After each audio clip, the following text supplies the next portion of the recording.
Hotel. Welcome. Y'all come on in, family. Come on in. I got something real good for y'all today, man. Real good for y'all today, man. I did a interview with my brother on Court Figure TV yesterday. And what I want to do, I wanna play that video here so we can have that powerful information. We can have that powerful interview on my channel as well. So give me a second to get everything set up. Give me a second. Let me make sure I got everything set up. Okay. Give me a second. All right. Let me make sure I got everything set up.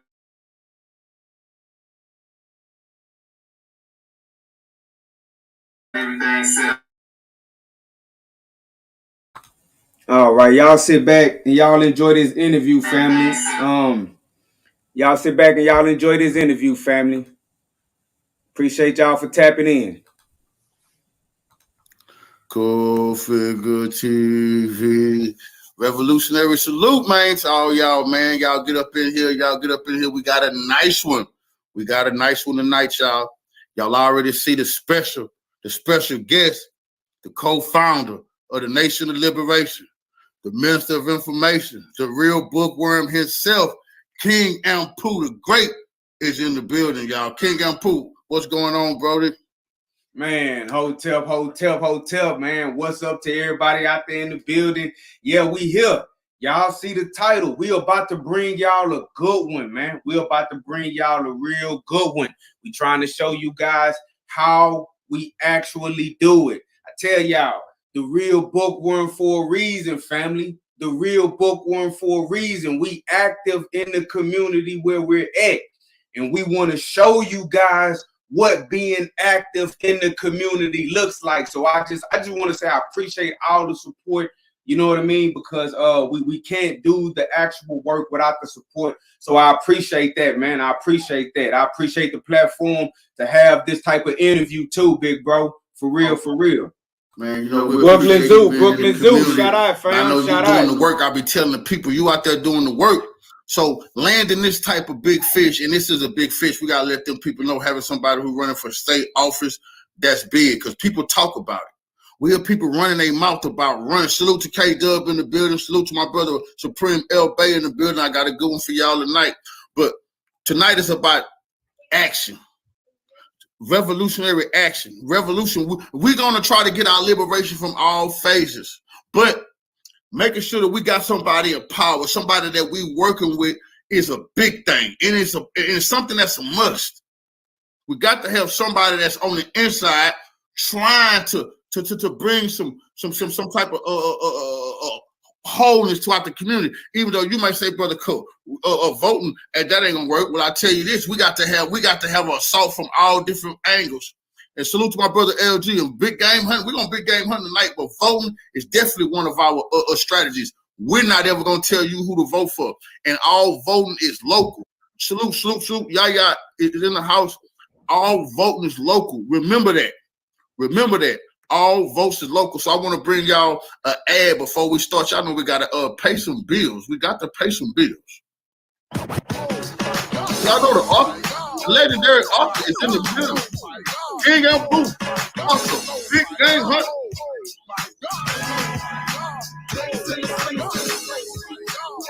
Little brother, baby, relax. Your family. Brother King Yahshua, the Minister of Defense and co-founder of Nation Liberation. Big game hunter. Here with the book, Big Game Hunt, New York Times bestseller. Mama, I finally made it. Written by my little bro, Matthew Daniels. That's King Ampu. What does it tell? It talks about a lot of people make claims of police corruption, but they rarely ever uncover the necessary documents to irrefutably prove their claims. Although they may be correct, the lack of physical evidence and the inability to present the information in a coherent narrative leaves the accused cops enough wiggle room to hide behind the terms like slander, defamation of character, and conspiracy theories. Well, dear reader, those days are over. This work, Big Game Hunting, is clear proof of corruption within the Texas City Police Department. Matthew Daniels lays out his case using eyewitness testimony, newspaper articles, emails, court records, arrest records, and testimony from the Texas City Police Department police officers themselves, was proved beyond a shadow of a doubt that there was corruption within the Texas City Police Department that was not only sanctioned by the administration but covered up as well.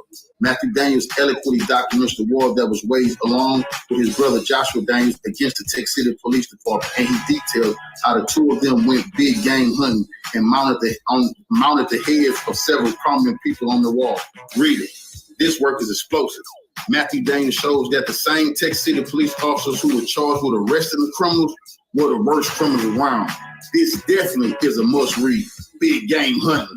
Mama, I finally made it. Big game hunting, baby. Hey, you can make it too. You can make it too. You want to make it? Just go copy of Big Game Hunting. You want to make it? You want to stand up in your community? Big Game Hunting is the blueprint. It's the manual. R.I.P. Flipper.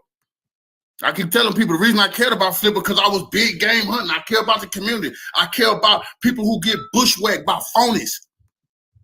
I stand up. Y'all ain't got that big game hunting, man. Y'all make sure y'all order it, man. Revolutionary Manifesto.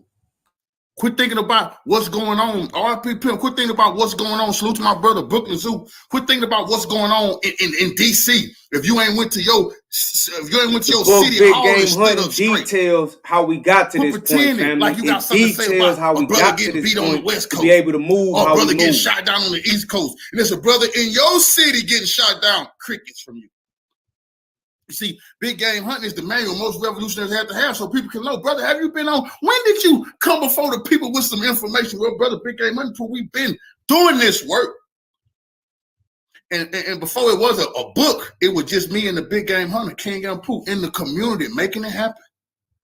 And like I say, the reason we coming before y'all today with what's going to be a legendary interview with this brother, Keith Henry, who running for state office, is because when growing up revolutionary wise, I voting. Are you kidding me? Want to vote on who do we have to go see and handle? But my father taught me a different route. He said, you need to understand politics. You need to know what they're doing, what they're not doing. You need to know how much money getting sent to that area. You need to be able to speak up on the piece of the pie that's supposed to be coming for you. Don't you know what your ancestors done for y'all to get y'all share? And I'm like, Pop, but they crooked. They bought and paid for. I know that, boy, but you have to show up and show out. Don't never staying down and be quiet. That's why I say it's a everybody have to do something at the table. So what we bringing before y'all today is a brother who salute to L Bigfoot, a brother who didn't go the route I went and we went to prison. If I had not went to prison, guess what? I would be up there doing the shouting, the debating, and trying to stand up tall for y'all. They've been had to whack me. But now I got to try to see who I can find that got some type of message that can add up to something y'all can find very credible. And a brother we bring here tonight, he's been throughout the community, and he's been respectful of the work we're doing. Remember, they don't want to. This is revolutionary what this brother doing coming on here. They don't want to sit before the King Ampu and King Yahshua. Are you kidding me? We already fried the city officials in big game hunting. We didn't leave no stone unturned in big game hunting, so they is hidden high not. This brother here, he's not in big game hunting. Okay. Oh, we can deal with you, brother. You wasn't one of the corrupt criminals. Oh, no, brother, I wasn't now. Okay, you all right. Okay, brother, you got a fresh start. We like that you wasn't in big game hunting. And I like that you came there and Pooh. And people talk about black-owned business. Well, guess what? That brother went to Ampu and bought a couple of books. Is that true? King Ampu? You kind of broke up a little bit. What was the last thing you just said? Is it true that this commissioner that he patriated your book business and bought some copies of your novels? Oh yes, he has a copy of Suicide Note, Thicker Than Water, and Big Game Hunting. He has a copy of all three. That's respectable. Now let me back up. Ampu the Great. This is the chosen few, King Ampu, for y'all who don't know, who I want y'all right now to go like and share and subscribe his content. Go to his channel right now, which is, could you please tell me your channel for those who don't know? I'm finna comment right now. You finna leave it in the comment section. Y'all go subscribe to the Chosen Few channel, where a lot of that spiritual message. We got our spiritual messages over there. This the real bookworm. I go to his house. That's our library. That's all. So go to the Chosen Few channel and subscribe. But bro, I want you to talk to them a little bit. Before we get, I heard you just got your books into the library, a couple of your novels. Yes. Now, I got to congratulate you live in front of the people and tell you what an accomplishment it is. Because once again, some people is on here talking about what they're doing. You mean to tell me you actually have your novels in the public library, brother? What a accomplishment, brother. Man, first, let me just say I appreciate that, man. Thank you, bro. For real, for real. And what I first want to say about that is nothing is easy and nothing happens overnight. That's what I want to tell the people. But you have to have your mind made up that you will never give up on yourself and you will never give up on your goal. Just real quick, so you guys can understand the magnitude of this type of an accomplishment for me personally, how this feels for me personally.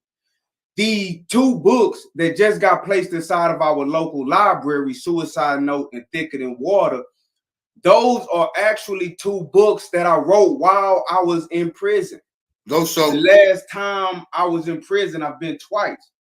And my second trip is when I made up my mind. Me and my brother both, we was in there at the same time. At one point, we were on the exact same unit. And we both had made up our minds at that point to change our lives and do what you guys see us doing right now. Now, we didn't know that it was going to look like this, but we knew we had to right our wrongs, correct our mistakes. We had to repair what we had damaged. Right? We had to change our lives and go in a whole nother direction. And so while I was incarcerated, I began to write. And I actually wrote 5 books before I came home. I wrote 5 books. Amazing. 2 of those books are the books that's in the library now. Self-published. I taught myself how to publish the books, taught myself how to get them copywritten, taught myself how to format it, everything. And so just with that small thing right there, it shows the babies, once they know the story, it shows the babies that if you never give up on yourself, anything is possible. And this with a lot of individuals wanting to keep me and my brother out of certain circles because of how outspoken we are. So to actually get those works into that library and to know that some of my works will last for 1,000 years. That I feel real good about that, bro. For real. Shalom. Okay. Now this brother that we're gonna be bringing on today, you would in your work that you do throughout the community. Now I got to tell you how we are balanced. Sometimes I'm a little more rough around the edges, so a lot of them like to go to Poo. And like it's supposed to be, and have a calm conversation without me hollering and yelling, and get the unity going. Cause like I told we're a hell of a team. So this brother right here that we're gonna be bringing on, you say that you seen some of his work throughout the community, like in some commissioners meetings and things of that nature. He's actually been on the front line. Yeah. That's actually, I'm not going to spoil it too much because I'm going to go into some of this when we begin the interview. But that's kind of how I actually met him specifically in the first place, because you guys know anybody that's read Big Game Hunting, y'all hear us talk about Big Game Hunting. Y'all know that me and my brother, we go out of our way to be involved in the community. So there's no telling what we may pop up talking about, what issue we may sink our teeth into. And so there was one particular issue that we had sunk our teeth into, and I'm gonna go into it when we get the brother on. But a lot of times one of our biggest issues with people in quote unquote positions of power is that they not accessible, and they act like they don't have to listen to you, and they try to ignore you, and they try to not respond to your emails. And they try to act like that you don't exist and what you're saying isn't being said.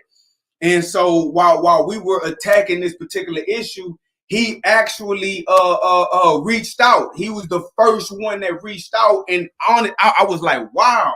I even told him this, and he'll be able to confirm it. I told him this. I say, man, you shocked me when you reached out. I say, normally they don't reach out. We have to drag them to the table normally. And yeah. And so with that right there, he was willing to reach out. Okay. Now saluting Facebook. We got a few brothers say shalom. And Pooh, they saluting you in the comment section. Okay. Shalom, hotel family. You know, we've been trying to get the Unity Summit going. You know, salute to Officer Wiley, the Internal Affairs Officer in Texas City, Texas, because he come on board. He wants to work with us on that, and it's been a bunch of feet dragging going on down there in my eyes. You see what I'm saying? So I know a lot of people standing with me and you, unless you for the people, it's hard to do, because you know once you stand with me and you, the powers that be, they'll come down hard on you. And they'll feel like, oh, you ain't no coon, you ain't no house nigga, you gonna try to help your people. So a lot of people are scared. So I got to say, with this brother getting with you and wanting to have this interview, because this not just an interview about local politics. This brother is actually running for state representative, House District 23. You see? And it's a very, very important topic that I'm going to let you go in with him. But to my cup figures who like that dinner, man, that's a very important topic. Is marijuana going to be on the ballot? One of his policies that I'm going to have him explain to you guys is, and I saw him talking about this, and I've actually talked to him about this off camera. He's pro the legalization of marijuana, and he's vocal about it. I didn't have to ask him that to find out. He was posting about it and going to events centered around that issue and bagging certain bills that I'm going to bring up. One, the Marijuana Opportunity Reinvestment and Expungement Act. He's a proponent of that, and so I'm going to get him to dig into that and explain his position on that when we get to talking. Okay. Another thing I wanted to get him to do, because one thing I like to do is I'm not just having him on here to have on here. I want to show people this is how you get control of the politics of your city for the people. You got to be hands-on. I don't like people who complain and then they're doing nothing but complaining, but they warriors on them in the comment section, or warriors on the keyboards. Try to do something locally. So one thing I want to show people, big game hunting not just about being active. It's about making sure these people in these positions, you're talking with them about what's being, what bills are being presented for the city, what city laws are being on the record, what can be taken off the books, who is in power, who you have got to know who the Chamber of Commerce is in your city. Salute, Queen. You got to know these things. Who the Chamber of Commerce is in your city. And we're going to be getting to that too. But I want to let everybody know that I know everybody don't agree with voting. But this is what I want to let you know. Revolution is the only solution, and that's a process. Who to vote for? I'm not telling you that. What I do tell you is I don't like the vote straight ticket. That's BS. All politics is local. I don't care what the national party is doing. The national party might not care locally about what's going on. So you got to pay attention to local politics. Like I say, you need to make sure your local politicians know exactly who you are and that you are not going to let them get away with anything. They got to hear from you. So this interview is about, first of all, seeing a brother in a fight who not in big game hunting. That means, hey, he might be one that we definitely can work with. But also showing you is repeat what you see us doing here. Make sure you letting people in your community know, hey, you ain't just going to be a commissioner or a mayor or nobody, a jailer, if we're not agreeing with you. Because people, you see these people have your skin complexion, and then they talking about they represent you. Or if you represent me, then we need to talk, because it's tangible. You damn right, it's give and take. You want something, we want something. We know you want something because you're saying you represent us. You damn right you want something. You want them votes. We need that federal money to come down the pipeline. Oh, I know we want that federal money to come down the pipeline. Yes, they're going to tell you, oh, do you got your nonprofit? Yeah, we got water our seas we putting together. I'm going to talk to you about that. But you got to have your organizations together. And we got our own organization, not the Boys and Girls Club and all that nonsense that has never helped our people. We can't let certain segments of society tell us where to put the local funds into. No, you don't tell us what to do. We'll tell you what we need. If you don't watch what's going on, you have people like Brett Favre stealing all your funds. Yes, if you live in the South, the good old South, they'll take millions of that federal cash supposed to be going to you and your people and do as they please with it. It's their personal little piggy bank. You goddamn right. So that's why you got to be in there. You got to say, hold on, whoa, stick your hand. No, hold on. I'm in here. Who are you? I'm the community. I come to get some of this federal purse. We want some of them federal grants. Until we fully separate, we got our own, we're getting some of this pop. That's how I feel. That's my vote, how I feel about things. You see what I'm saying? Once my father told me, you don't got a right to talk if you ain't trying to do something. I used to have a lot of tough stuff I was saying. No work. Work I thought was just talking tough to my partners at the spot, at the park. That ain't nothing. So the police pull up, everybody running. Oh man, hold this. Oh man. Well, we just was talking tough. You ain't so tough when you see you gotta run and hide. Not us. No more running, no more hiding. Now when you a rights revolutionary, you don't run, you don't hide. No, when they see us, they're like, oh shoot, let me get back to the station. I was gonna harass some people, but not today. I'm pulling comfort out here. That's for real. That's serious business. Ain't no quotas gonna be met of harassing my people. You ain't your pension. You're gonna lose your pension. I can guarantee, like I say, I can guarantee that in my community, you're gonna lose your pension if you racist, you a bigot. And if you think that the good old days, the South gonna rise again, you must be crazy. The problem was I got respect for the civil rights community, but their son is sitting on them. Respect for them. No, we doing it another way. We won't. It ain't gonna be a lot of begging. It's gonna be a lot of taking, rightfully and justly, because it's a good interview. But we will not be sitting here pretending like we won't have the people we want in there. Congressional Black Caucus. I gotta call y'all that because we got a brother on here. Y'all know what I usually call them. They still that. Oh, why you don't call them what you usually call them? Because the night is a different night. We got family in here. Other people here. You know what I call them? Congressional Black Caucus. We sick of y'all want to destroy Haiti. We sick of y'all side with imperialists. We sick of y'all sending my taxpayer, my hard-earned money. I'm finally trying to come up and have something, and you sending it to the neo-Nazis, Azov Brigade in Ukraine. We sick of that. So if you sick of that, we got to make sure that your local leaders. I am Denisha Montgomery, Congressional Black Caucus. Denisha Montgomery, her family reached out to me and said that she was killed in Germany. Do y'all care? See, y'all got to start caring about what we caring about. I'm tired of y'all doing imperialist stuff, Congressional Black Caucus. The only way you can have the right people in power is you getting them in there.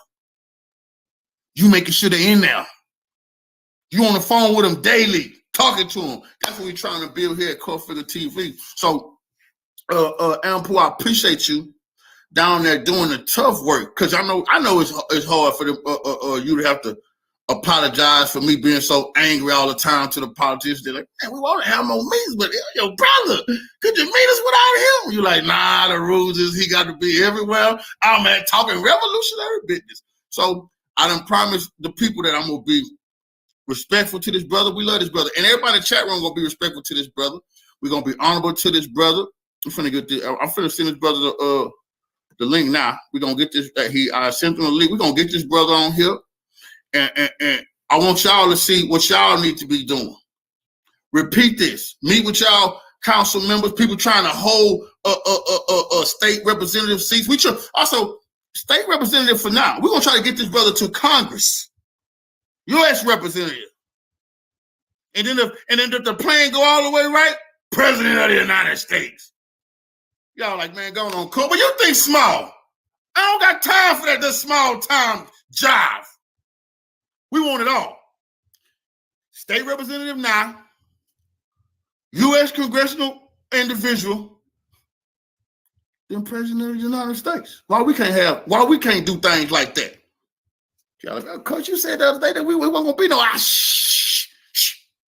President of the United States. So, we finna be, and Pooh, I appreciate you. Okay. We the brother run a little late, but he coming. Brother run a little late, but he coming. Oh, I don't mind. I'm like old Baptist preacher. Give me hold on, brother. Hold on, brother. I'm just getting started. I was in Matthew. Let me go ahead to James now. In the book of James. But now, 40 people in here. Make sure y'all put some pressure on that like button. Make sure y'all like, subscribe. Also, I want to thank the revolutionaries who sent something earlier to the cover of Cashapp. I went and got some candy. We're giving out candy tomorrow to the kids. And the reason I said that is because let me get y'all straight right now, because it was some chunk in one of my videos earlier talking about, man, don't you know Halloween is the white? Look, don't play Malcolm X with me, clowns. I say I'm for the kids. I don't want the kids getting a poisonous candy. Listen, to none of y'all is going, I know disrespect. Don't ever think I'm one of the most revolutionary people you ever be in your life. Don't you ever in your life tell me Halloween is the white man. I'll break your damn jaw. The kids, is they putting fentanyl and poison in this candy for the kids. I'm going to do what's right. If I said it, then it's the right thing to do. Y'all is some suckers and some clowns, man. Y'all not doing nothing. That's why we want to help the community. I'm tired of the fentanyl. It's a lot of fentanyl been going on in this Galveston County too late on. Y'all better stop that stuff, man. I'm against y'all fentanyl pushers. I don't like you. You need to be in hell or in jail. You disgust me. You would kill us to get a Bentley. You would kill us to get you a new diamond ring and piece of chain. Like that rapper Fetty Wap. Platinum, he was still selling fentanyl. I'm sick and tired of y'all type of disgusting house niggas. I got to conjure up Malcolm and Khaled and Huey P. And Fred Hampton, and they got to give me the energy to defeat my foes. And that's why I got to do the right thing, like hand out. So y'all want the poison pushers to get the kids some candy so they can admire them. Hell no. When they see a righteous revolution, they come figure, yay, come figure, yay. A hero to them. I'm against you dope dealers and poison pushers. That's what y'all do. I tell you, we ain't letting y'all poison pushers give away turkeys no more. Turkey? Jive turkey? Backpacks, bikes. We're not letting y'all do that because then the kids idolize you suckers. They think it's cool to do that. Now I'm going to erase that image. It ain't cool to be a fool who probably can't read and write, so you just sell drugs to your people. It ain't cool not to admit, hey, man, my reading and my comprehension not too good. Could you help me get a job? I will help you and some other brothers, but you just rather kill us. You just rather put a brother, sister, or his mother, or somebody on that junk. Then y'all got the nerve to tell us about the white man. You see, I'm tired of you drillers and dealers talking about the whitey. Y'all been getting away with that far too long. That's why I started this for you coons who talk about, man, Halloween is the white. Well, shut up, clown. We're going to make sure all the kids get some Snickers. All the kids get some Milky Ways, get some Milk Duds, get some M&Ms. Yes. Revolutionaries gonna make sure that we gotta make sure that our kids get everything that they need from the righteous revolutionaries, the just people. That's the problem. If they gotta if one of them dope dealers got to pull out that fat knot and tear them off for 10, they can't get that out their mind. You can't let the poison pushers tear off 100 and buy them some sneakers, man. So I appreciate everybody who helped. Make sure the kids was gonna be able to get something from Cup Figure. That's a righteous thing, and I will stand back on that. And I tell anybody, the Negroes, I wish when y'all niggas would ever be around me pretending like giving out some kids to the kids is a bad thing. You don't want to play black with me, brother. I will let you know how tired, I'm sick and tired I am of everything. Why they got to do with massa. A lot of y'all, see, first you told me that you just left Sunday service. You texting Cup Figure about Halloween. Churches, I'm gonna need y'all to come to the front line and help us out a little bit with these drillers.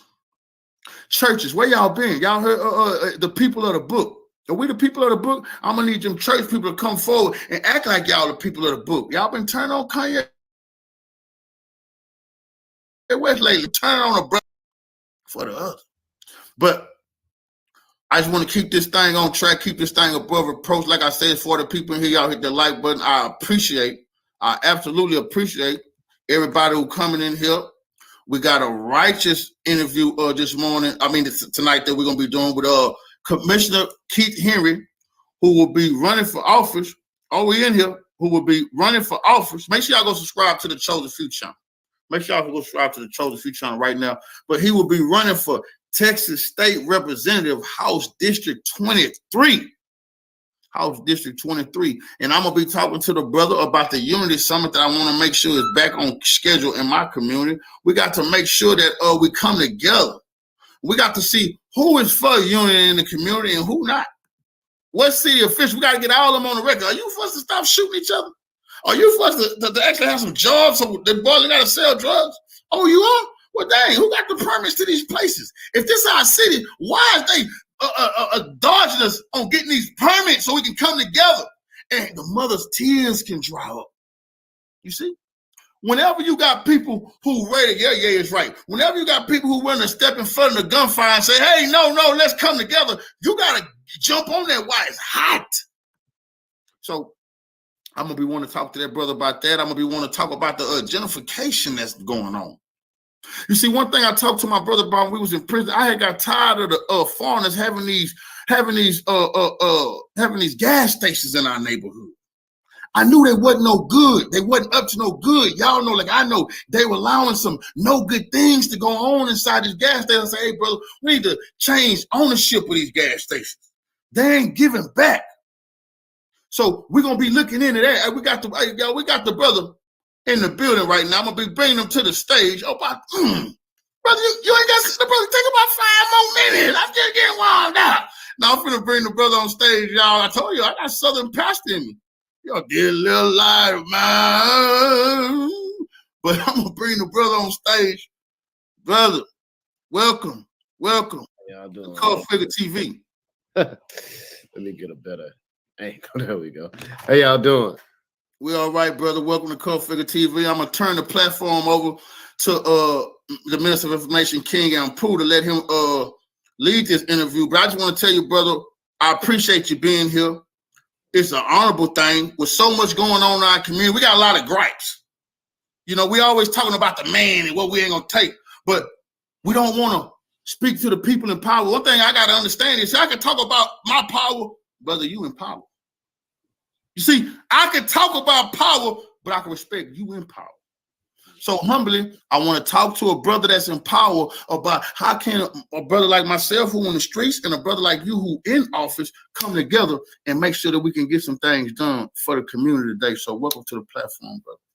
Thank you. It's an absolute pleasure. And if you guys please, I'm really struggling with a major headache. I don't know if it's dehydration or stress, or maybe a combination of both today. So, and I like to honor my commitment. So, definitely didn't want to miss.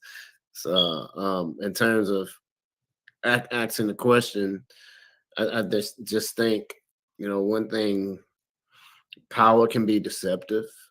And what I mean by that is the individuals who are entrusted with it can often forget what our democracy means.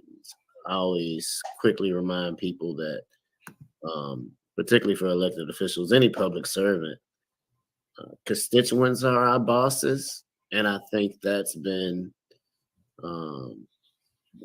from both parties, actually, the Democratic and the Republican Party. I think that's been lost for a lot of politicians. We've gotten into this almost iconic like culture where we celebrate our elected officials as if they're idols, and you know, not necessarily celebrating the people. And the one thing about, you know, if I can speak specifically to the African American community, the one thing that I like to remind people about the African American community, if we look at Galveston County as a whole, if we look at the Greater Houston area, we have the largest concentration of African Americans outside. I mean, we actually have more middle class African Americans in Greater Houston than actually Atlanta does. So you're talking about 27, 28% of your population, and you incorporate that with the Latino population. You know, you have a majority say, right? And it's for us to be able to hold our elected officials accountable, our public service accountable, and you know, this what democracy. The premise of democracy is. It is definitely it is the public opinion. All right, what public opinion wants, public opinion gets, or you know, because so sorry, and that's the headache that got in the way. But that's the premise of democracy, and so that's really the power. I mean that the power is literally within the people, and folks need to constantly be reminded of that, and particularly elected officials, so like myself. And I don't mind people holding me accountable for stuff. I want to say that. Go ahead. I'll turn it over to you. One thing about me, brother, is I understand weakness and I understand strengths. A weakness that's been in our community is brothers like myself who has been going to prison, in and out of prison. And a strength, it has been brothers like yourself. So I'm talking to my audience, brothers like yourself who has avoided the snares of this country. You see? So though power can be very deceptive, power is power. Any way you wrap it is power. So I just want to make sure that we understand that people can be corrupted, but people can also do the right thing. You see what I'm saying? And stay the course. So I just want to tell you, brother, you know, I appreciate you coming on with your headache, and just want to make sure I put this into perspective that to a brother like me, somebody like you doing it because in a different light. You see, this the fight. The fight that we fight is to be able to speak truth to power. You see what I'm saying? So when you get into that, it's up to you now if the truth gonna be spoken or it's gonna be silence. So I just appreciate you, brother, for having an opportunity. You on the clock to make it happen. No, so go ahead, brother Ampu. So just so people can have a little background information on you, I wanted to start by asking where you're from. Now I know you're from the general area that me and my brother are from, so I wanted to just ask where are you from and what is it about where you're from and what you saw in your upbringing that made you want to get into politics, just so that people can understand what brought you to this point. Yeah, so I grew up in Galveston. I was raised in public housing. I was born in Cedar Terrace Projects. Grew up on 31st Avenue, M&A, 2-room shack, single parent home. I don't know if politics was actually one of my. It certainly was not a career goal. I didn't know any politicians, and so I was fortunate enough to get a college scholarship. I was also fortunate enough, drug dealers, believe it or not, a lot of them in my neighborhood saved my life because they didn't allow my brother and I, certain our friends, they didn't allow us to be in the streets like that. They didn't allow us to sell drugs, and they would, they straight up tell us, twin, this ain't the lifestyle for you. Go home, go to school. Like, and it was much more. There's some expletives in there, but they were saying with love, and I'm forever grateful for those guys. So it's culture figure king. So when you say that you are formerly incarcerated, brother, man, trust me. I just. Grace, man. God's grace, divine intervention, fortune helped me get to where I'm at. And it wasn't until I had a college college roommate my senior year in undergrad, where he said, "Oh, you do a lot of shaking hands and kissing babies." I just thought I thought it was interesting, but the memo, it still didn't click. Sorry, my dog is calling. Yeah, that's okay. So what happened? I wound up going to graduate school. I mean, I had to have an internship. An internship happened to be in Austin, and then I was the old school guy, old school black man. He said, "Man, why are you wasting your time? You know, politics is for you." That's that. I guess he saw something in me that I still at the time didn't see, and from then on, I got another internship, a political internship, and I've been in government and politics ever since. And I decided to run for city commissioner for West Texas City, where my grandmother had a home. Almost over 2 years from now, 2 years now. And the one thing that, and even this is just will always be my motto. I always tell people I have a beautiful wife and 3 beautiful children. It's not if if I do the right thing while I'm in the seat, and this may sound crazy because I'm a Democrat, but the one thing I did take from Trump was get everything you need to get done in your term, because you just never know. You never know if you're gonna get elected. You can get elected or not. And if they don't elect me, at least I know I did everything I could possibly get done, and I wasn't beholden to playing it safe. And that's just not the politician I ever want to be. Somebody that plays it safe. So I want to say this. I want to salute you because you said you from Cedar Terrace, Texas. They might understand that, brother. You grew up in the most violent area in our county, brother. Yeah. Cedar Terrace, Texas is it's better now, but growing up, that was the number one, the largest game in the county. You see what I'm saying?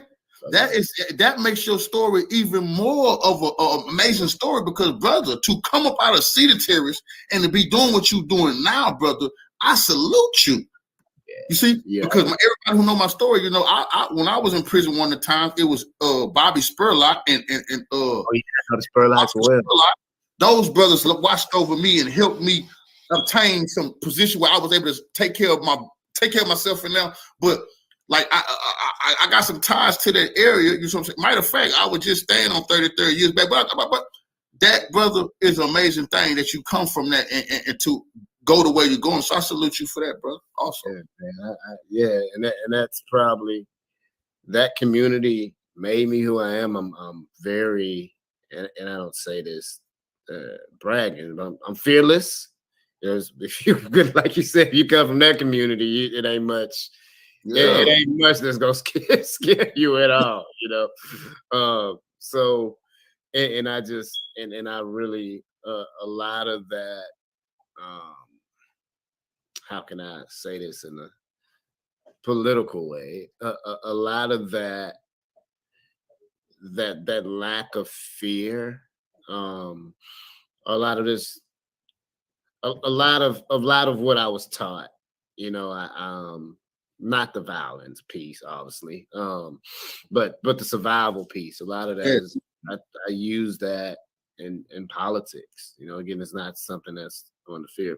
For me, also from that perspective, I very much govern from an empathy perspective. I know how it feels to not have a meal. I know how it feels to see. And let me just share this story. I was telling somebody the other day at the polls that, look, I'm fortunate to be standing here. I'm a C average student.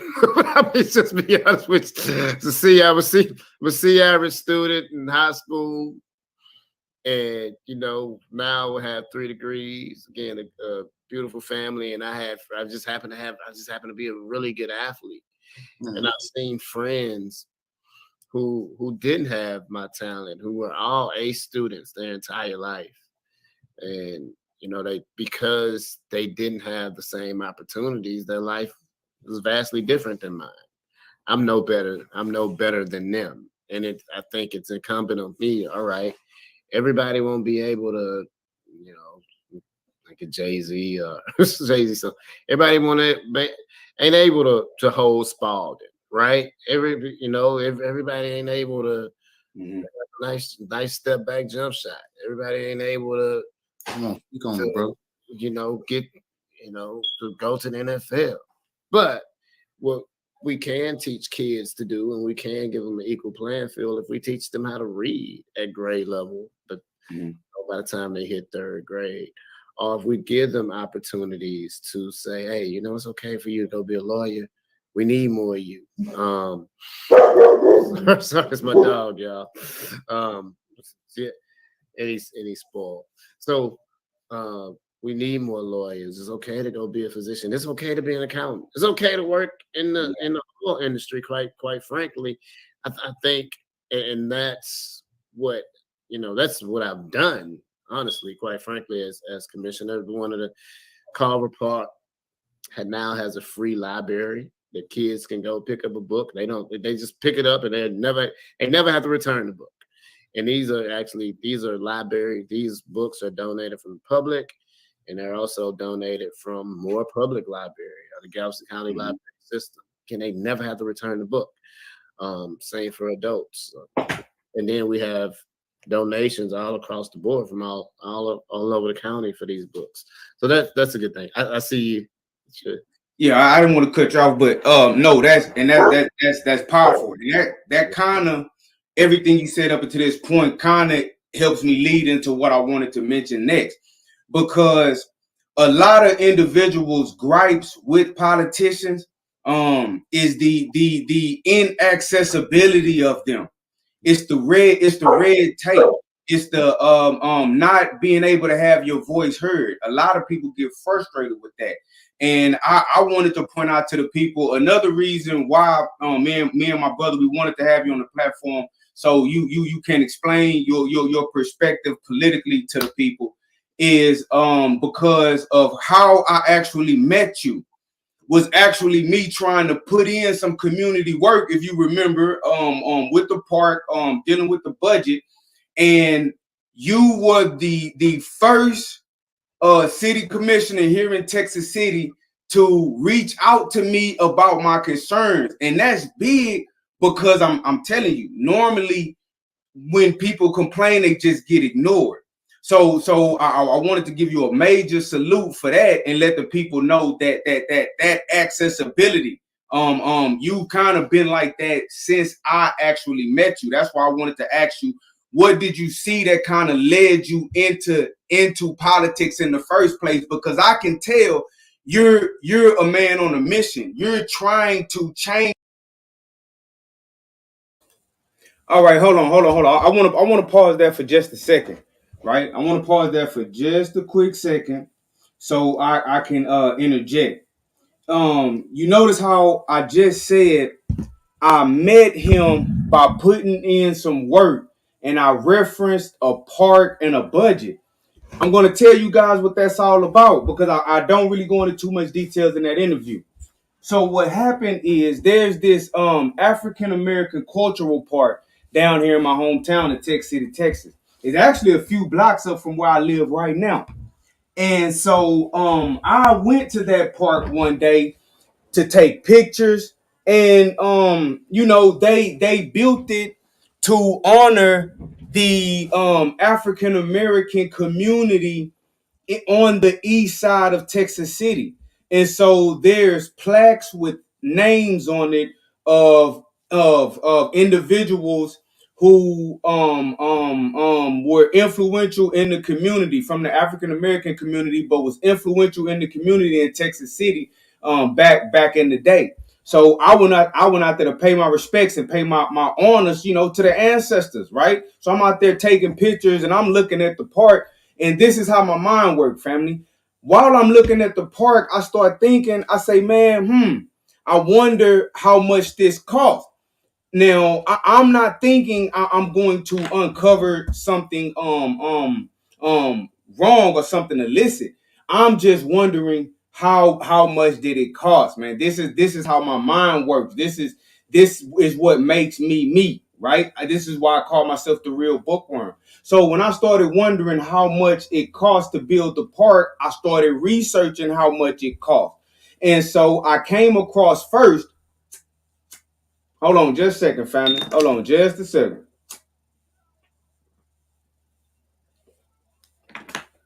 The first thing I came across was a newspaper article that said that the park had got an allocated budget of about $250,000. So I was like, wow, $250,000. But then I thought back in my mind and I said, I was just at the African American Cultural Park. It doesn't look like they spent $250,000, right? I was just there. And so I said, okay, I wonder how much they actually spent. Did they spend $250,000? So I went online to the City of Texas City records and I began to read through the budgets. Right, I went through the budgets until I found the yearly budget report that they had the information about the park on there. And so I read through the budget, I got the numbers, and the initial thing that I saw was that they had only spent around $125,000 on the park. So I was like, whoa, wait a minute. They only spent around $125,000, but they had a budget of $250,000. Bam. Big game hunting. I'm on it. I need an explanation. I want to know, why didn't you spend all of the money on the African American Cultural Park, first of all? And then if you didn't spend all of the money, what did you do with the rest of the money? So I proceeded to try to ask questions about the money, and all of them, the city commissioners, the mayor, they ignored me. And Keith Henry, he was city commissioner of District 1 at the time. He reached out to me. He was the first one that reached out to me. I kept pressing the issue and I eventually spoke to more people, but Keith Henry was the first one to respond to me about my concerns on the budget. Now that's a show for a later day. I can break down what I uncovered with that park and with that budget. But that's how I met this man, really. But let's get back into it, family. Appreciate y'all tapping in, man. Smash that like button, man. Thanks for tapping in, man. I appreciate all of the support. For real, for real.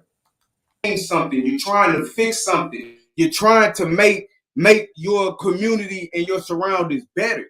And so, and like what my brother was alluding to, you understand that holding these political. I wanted to point out to the people another reason why me and my brother, we wanted to have you on the platform, so you can explain your perspective politically to the people, is because of how I actually met you. Was actually me trying to put in some community work, if you remember, with the park, dealing with the budget, and you were the first city commissioner here in Texas City to reach out to me about my concerns. And that's big, because I'm telling you, normally when people complain, they just get ignored. So I wanted to give you a major salute for that and let the people know that accessibility, you kind of been like that since I actually met you. That's why I wanted to ask you, what did you see that kind of led you into politics in the first place? Because I can tell you're a man on a mission. You're trying to change something. You're trying to fix something. You're trying to make your community and your surroundings better. And so, and like what my brother was alluding to, you understand that holding these political positions, you can be in a position to try to affect some type of change. So, before we get into what, no doubt. Shout out to everybody in the chat. Brooklyn Zoo, Hotel, Brother Dwayne, 2X, salute family. We gonna keep pushing, man. We gonna keep pushing. I appreciate y'all tapping in.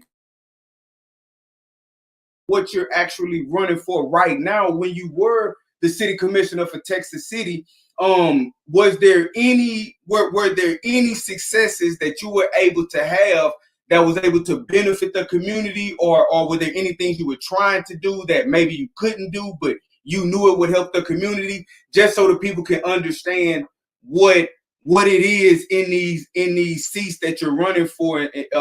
What are you doing for the people in these seats? Yeah, so there's a significant amount of things. One of the things that I'm probably more proud of is West Texas City didn't have a youth baseball program. It had one, but effectively it was dormant. They really struggled with fielding kids. And so I had an opportunity to model something after the Ray T. Shepherd League, actually, that was in Cedar Terrace. Coach O'Neill and Shabazz. And so I took that same model and I brought it to West Texas City, and I think we fielded over 350 youth kids. And this was part of the youth initiative, which is the reading literacy initiative, was part of it too. And it was what we did. We tried to fill gaps. And so pretty much everything how I govern is pretty much how I we figured, all right, kids have football, they have basketball, they have track. But in between that, we looked at crime rates, and we looked at when do kids typically fall off, and when is crime high in the city of Texas City, or particularly West Texas City. And it was right during that gap period. So we said, all right, let's have spring baseball. And again, we fielded about 300 black and brown kids, inner city kids. And, now, and I don't know if that went through yet, but now there's a partnership with the Houston Astros Foundation. So that's probably what I'm most proud of. I think in addition to that, we did a food desert initiative. So we addressed food inequities. What we would do, we would deliver quarterly groceries to particularly elderly individuals who couldn't get out food. Partner with actually TCPD on that one, TCPD and the Houston Food Bank on that. And then there's something that I didn't think it was going to be annual, but it's likely going to be annual now. There's a turkey drive where we gave free turkeys away to constituents throughout Galveston County. So that those are the two probably more primary things. But I think I had a report out, and sometimes I look at my report and it's kind of amazing what I did in a couple of years. And I'm not bragging; it's just I just did it. But I felt that was my responsibility in terms of the accessibility. Man, I'm a policy and a government scholar. So the common theme, is citizens are our boss. Yeah. Who am I not to be responsive? Yes, citizens are the boss. Definitely. That you just don't want to talk to. But I still talk to them anyway, because that's my job. They are my boss. And there's some you definitely want a constituent that I don't want to talk to. Yes, always remember, you are the boss. The man that's running for this position, that's what he's telling you. That's how you got to look at it. I was not really happy with my colleagues the way they did try to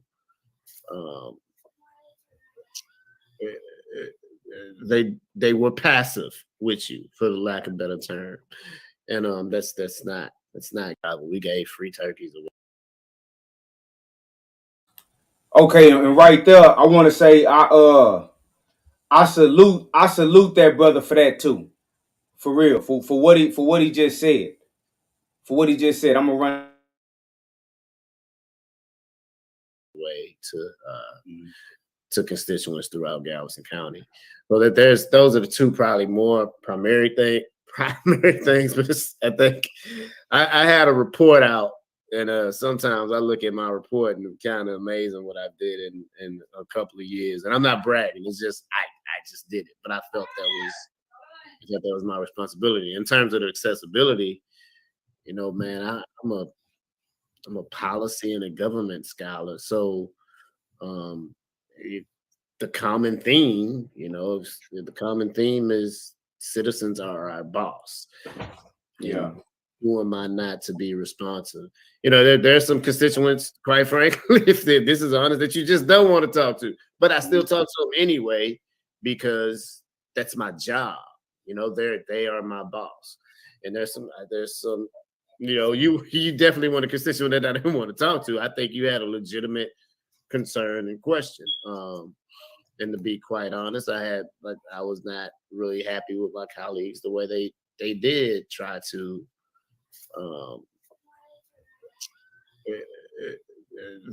they were passive with you, for the lack of a better term. And that's not government. We should be prepared to answer the tough questions. And you know, anytime it comes to your money, your you know, where's that money being spent? And I can, that's probably a whole different show. To be honest with you. And yeah. I thank you though for telling that truth. You know what I wanted to ask? Okay, at a certain point right here in our area, and my brother just alluded to the area that you grew up in. So we're familiar with we're familiar with Galveston County, right? And so we know that there has always been a level of danger and violence in certain areas. And so I'm familiar, my brother is familiar, the listening audience is familiar with how those conversations play out in the public. But as a public official, sitting as a city commissioner in Texas City, can you give us a glimpse at how was city government talking about dealing with the subject of violence in the community? Like what were their thoughts, their conversations? So that there's a few variables, right? So the conversation with TCPD or other local law enforcement agencies was, you know, that their job is punitive and their job is to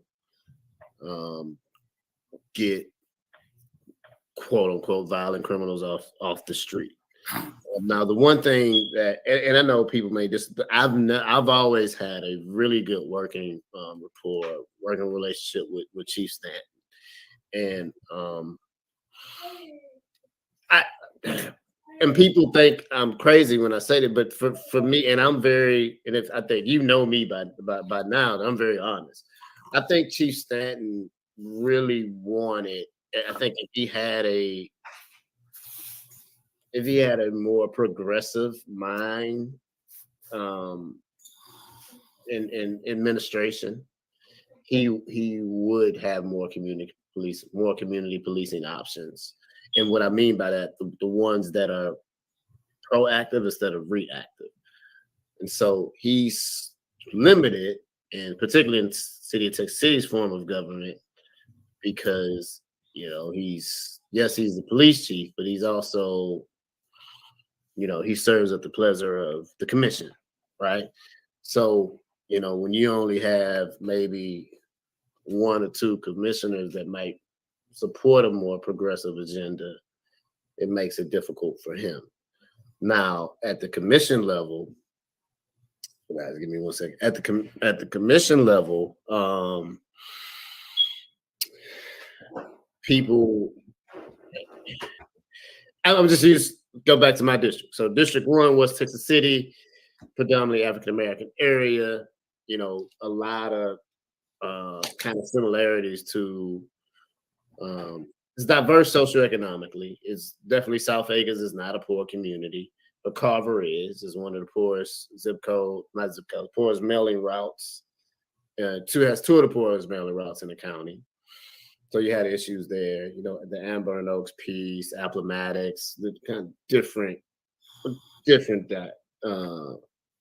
dynamics. But for me, I had a constituency that said, hey, you know, you stop treating us biased. We don't want to get pulled over by the police and talk too crazy. And I had to respond to that. Whereas others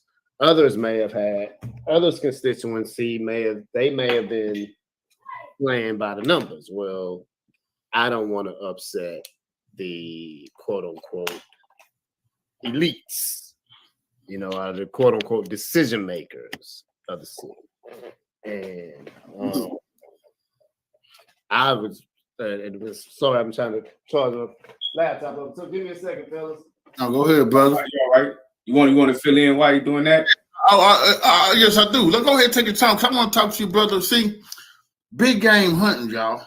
Big game hunting is kind of what this brother here is saying. The elites is in big game hunting. You see, Commissioner, the problem that I have with a lot of people who get to sitting in power, like the ex-commissioner who's now the mayor, Dedrick Johnson, and I'm gonna keep this thing respectable. Dedrick Johnson, the ex-commissioner. You see, the problem was when he was the ex-commissioner, he, in my eyes, was against the people. We had a meeting one night for Miss Lynch. She had some police violence come to her. Yeah. We had a meeting about that. We brought Cornell X down, and the next day, Dedrick Johnson was in the newspaper coming against the people, and I quote, Dedrick Johnson said, only crooks and criminals complain about police violence. Now, I was shocked. No, the community complained. Right. So, nobody wanted to hear us. Me and Ampool, we spoke about that.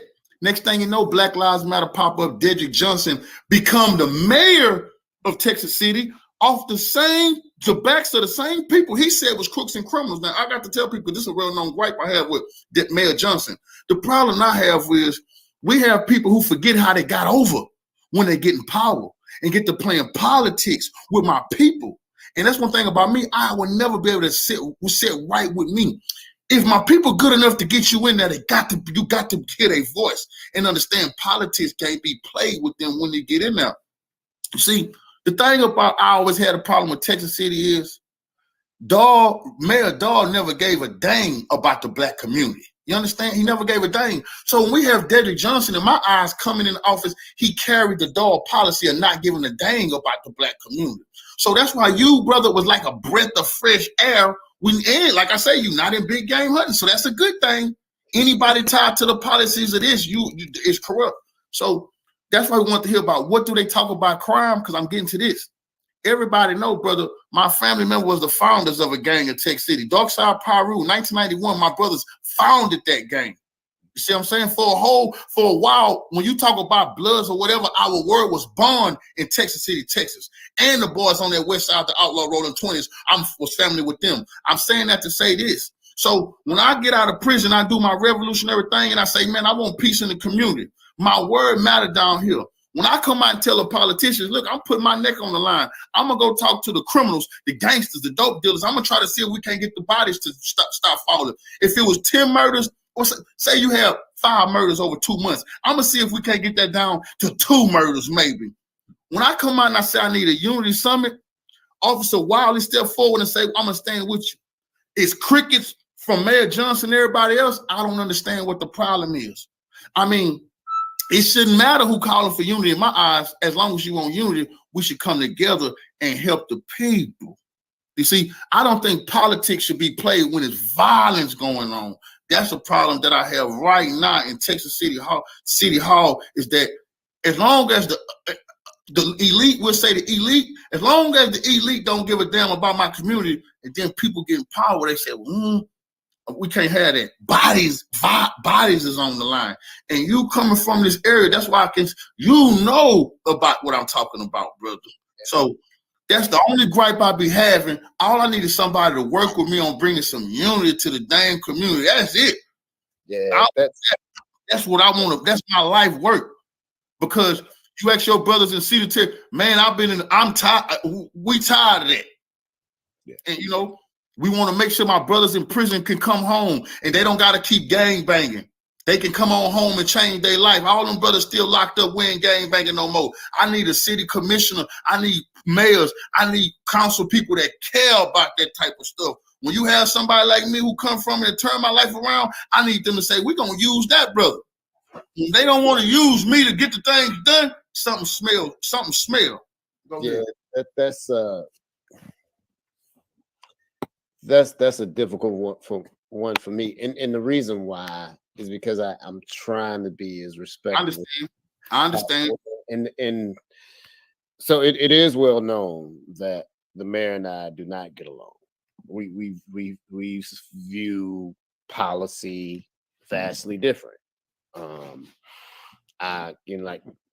kind of said from the beginning, I guess the recurring theme is, I look at it from the perspective of that kid who did grow up and see the terrace around. See what we call the cuts in Galveston.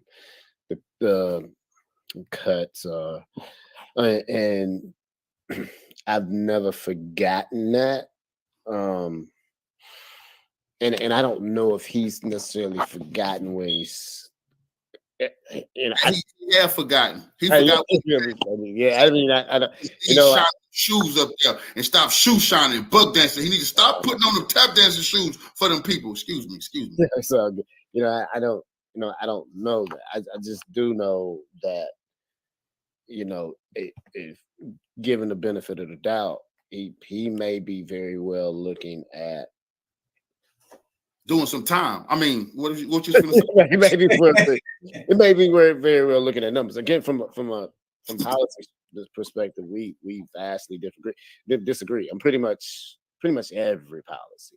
I mean, not even social policy, pretty even economic policy. And there are some.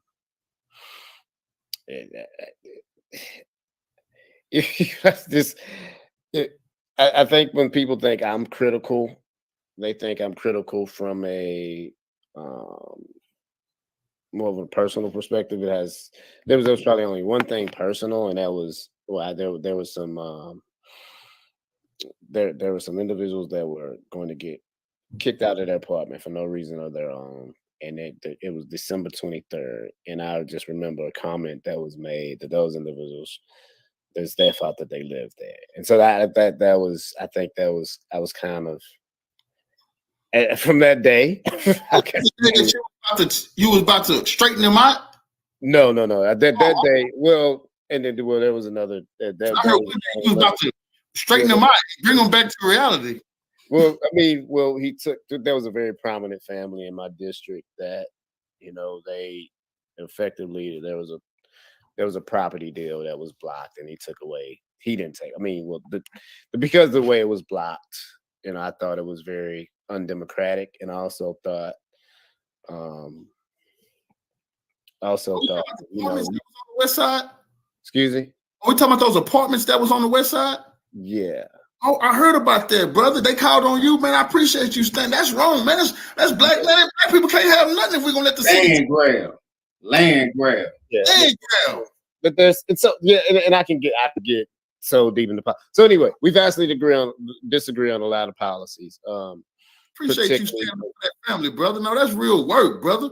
It's a prominent family, and then they took away literally took away millions from that family, and the one thing I refuse to also let happen is, I won't let nobody get kicked out on December 23rd. I'm gonna bring y'all that story too. What he's talking about is some people down here that own property, got a lot of money. They own some apartments. Long story short, the city been on a land grab. So they've been taking people property and taking people land, and the people the certain citizens, the landowners, they have been fighting in court. There have been a lot of losses, but there have been a victory. I'm gonna show you guys a victory. But this particular apartment complex, the city wanted the land, so they ran the people out to acquire the property. That's what he's talking about. They were trying to put the people out on right before Christmas, December something. Now it's crazy when I say land grab. No, literal land grab. And I'm actually show you guys court cases pertaining to it. So it's not just, it ain't no conspiracy theory. And y'all see this guy right here, city official. He's talking about this. I'm gonna bring y'all that. So, so that was, I think those are my final straws. But again, in terms of,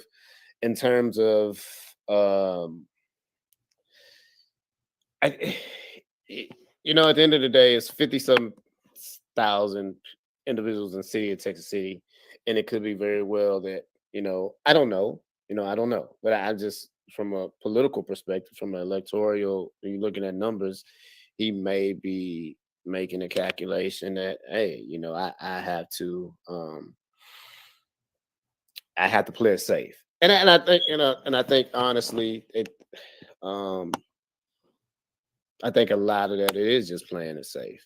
I don't agree with it, but I'm not. But again, I'm not a play it safe politician. I don't. That's true. If I lose a seat, if I don't win a seat, then at the end of the day, I come back home to my wife and kids, and honestly, we'll do better financially without me being in, in the office or in the public eye, the public eye than actually being. People don't really realize how much my family and I sacrifice. What's the seat you running for right now? What's the seat he running for, Ampu? Let me hear about this seat, Ampu. State representative. State representative, district 23. State district, House 20. Ampu, you want to ask him about the question about? Because listen, I enjoy some revolutionary dinner. Ampu, you want to ask him about that question about the marijuana opportunity? Yeah. All right, yeah. Right before we get into what he's running into, we're gonna let him hit that right at the end, so they'll know what's going on. The base that he's going to be controlling if he wins that seat, or he's going to be influential in, and we're going to let them know about the early vote. We're about to get into that, but before we do, it's something that I want to tell you. I follow this brother, like I just told you. I've known him since it was 2021. I believe it is. My very first encounter with him was he was open to answer questions, and anybody that follow me, that follow my brother, y'all know how we get. He was open to answer questions, and I've always respected that. And so I noticed that on more than one occasion, you were promoting, among other things, the legalization of marijuana.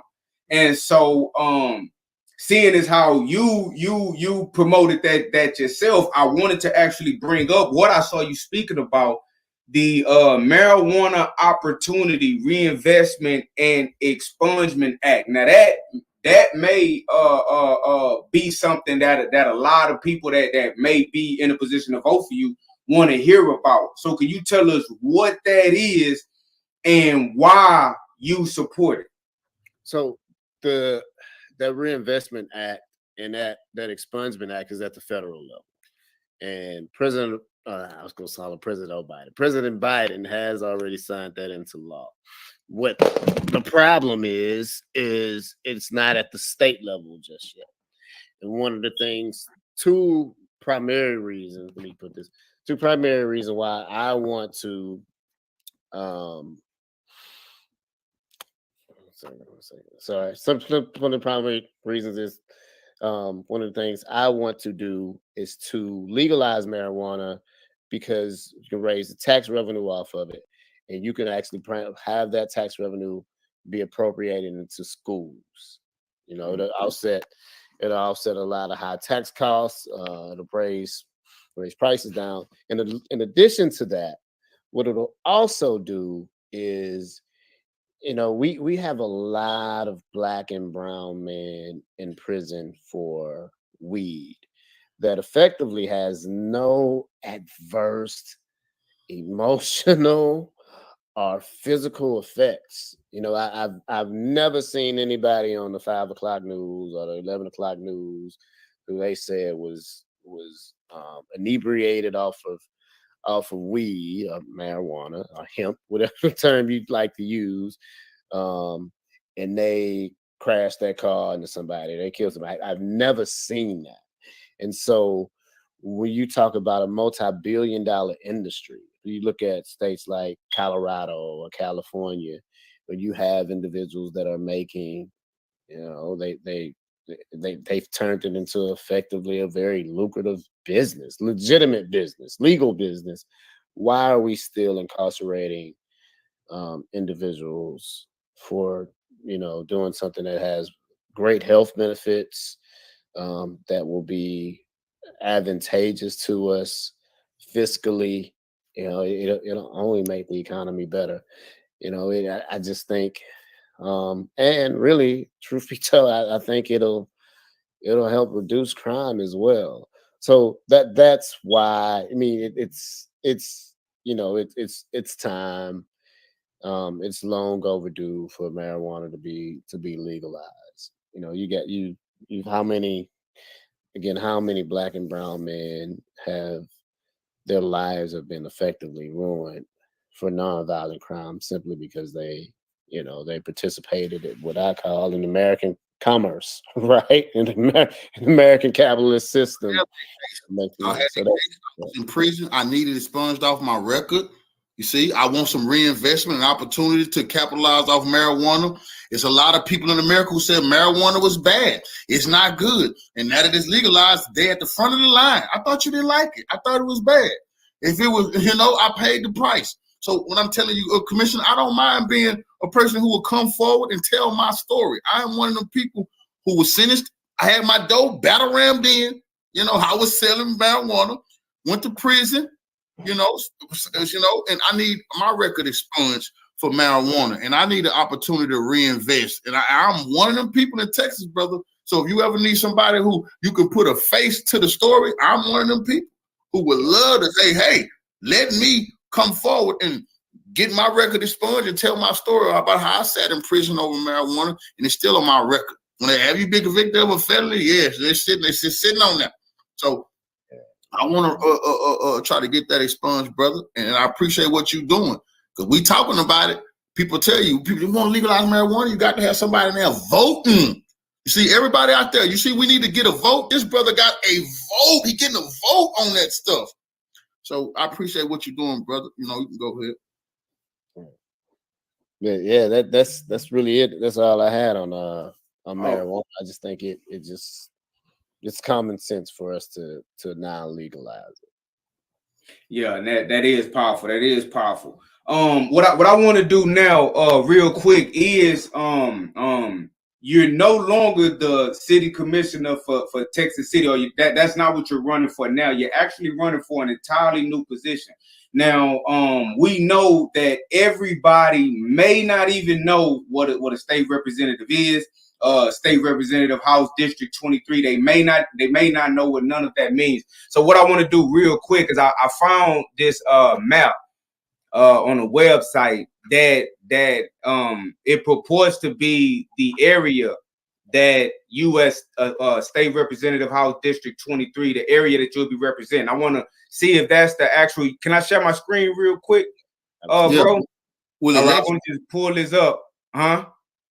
And just so we can see what area he's going to be influencing, and then I'll formulate the question.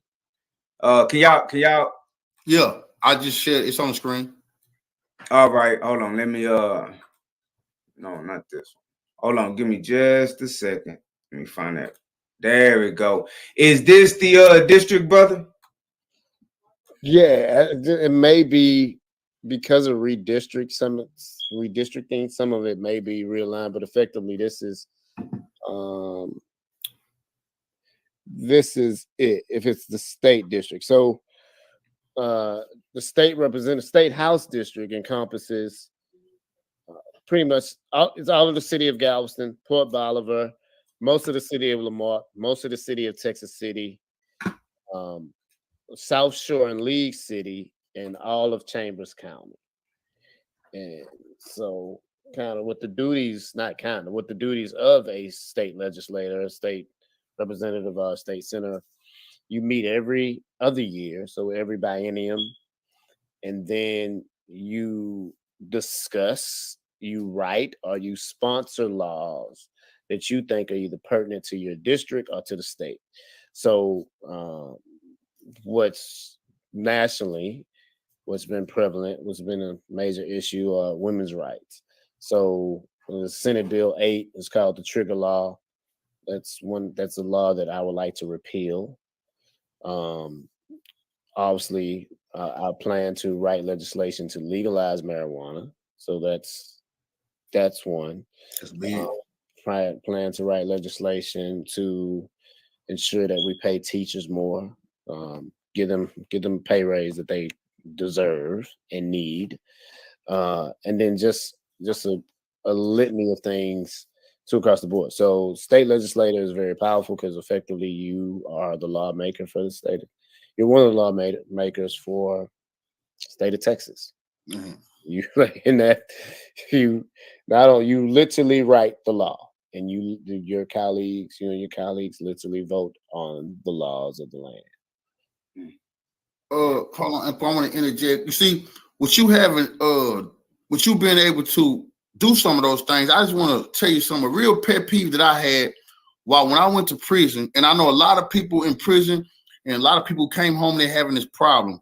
And it's an organization I want to start, my nonprofit, Water Our Seas, but it's to try to help keep families together. If a brother or sister go to prison, the family bond can be broken. We know America like to break the family bonds. The family bond can be broken if the children can't go see their father. Just something like making sure children can go see their father, or wife can go see her husband, have some gas and a room and board to see them. That could keep the family together. When you talking about stop violence, that could stop a man from committing violence in prison, and that might be able to stop a young adolescent son that becoming to doing criminal activities if he can some type of way keep that bond with the father. So I want to know, I want to see if when you get in there, there's some type of way we'll be able to sit down and come up with something that we can present to keep the family together. Just because you commit a crime don't mean you deserve to be tossed away like garbage when you in a prison, or your family should be left to the killers, dealers, and drillers. I know it's not, you committed a crime, but some of us go to prison and then our daughters are now in the hands of perverts. Now you got the gangs trying to put our young sons and our nephews into the gangs. I know all about that. I want to put an end to that. I want to make sure that the family, that's one thing I want to make sure that the family can go see their loved ones in prison, and that they will not be, because I know America don't give a dang about that. So I know we got to care. Look what's going on in Alabama. Them brothers was just on strike. I think it was Alabama. Them brothers was on strike. You see, the family was being torn apart in Alabama. So I just want to see that when you get into the state representative, brothers, is there anything we can do to try to make sure the family unit can stay together? Yeah, you know, that's yes. And from the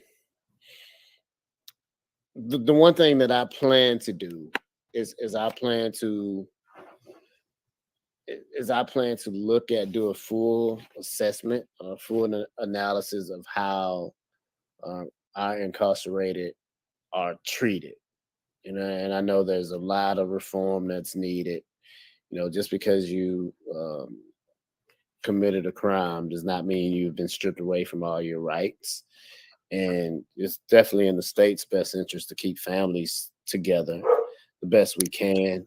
I think the biggest thing is also being preventative. How can we keep folks out of prison, right? How can we provide opportunities in our communities that don't offer that? Because I just and I'll refer, and I don't mind. I think I seen a comment earlier. Somebody, he cares a lot about his childhood. Yeah, I do, because again, I'm one of the fortunate ones. Yeah.